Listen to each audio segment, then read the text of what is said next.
یہ بھی آپ سن لیں، اس لیے اگر آپ سنی ہو کر کے مرے، آپ سنی ہو کر کے مرے، اہل سنت و جماعت کے نظریے پر مرے، اہل سنت و جماعت کے فکر پر مرے، صحابہ کا دامن ہاتھ میں لے کر کے مرے، اہل بیت کرام کا دامن ہاتھ میں لے کر کے مرے، اور محبت رسول کا دامن ہاتھ میں لے کر کے مرے، رب کعبہ کی قسم جنت کی نعمتیں ہمارے لیے۔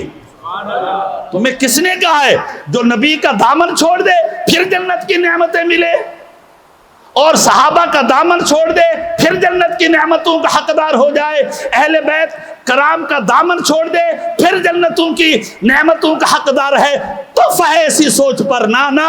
اور حضرت امام شیخ سعدی فرماتے ہیں، خدایا بحق بنی فاطمہ کہ بر قول ایما کنی خاتمہ، اگر دعوتم رد کنی ور قبول منو دست دامان آل رسول۔ یا اللہ قیامت کے دن اور تو کچھ نیکیاں نہیں ہوں گی، قیامت کے دن اور تو کچھ حسنات نہیں ہوں گے، قیامت کے دن اور تو کچھ خیر میرے پلے میں نہیں ہوگا، نہ نمازیں پوری پڑھی ہوں گی، نہ زکاتیں ادا کی ہوں گی، تو اے سعدی کس زور پر تو خدا سے جنت کی تانگ رکھتا ہے، جنت کی مانگ رکھتا ہے، جنت کی امید رکھتا ہے؟ سعدی فرماتا ہے جب میرے ہاتھ میں حسنین کریمین کا دامن ہے تو اللہ اب بھی جنت عطا نہیں کرے گا؟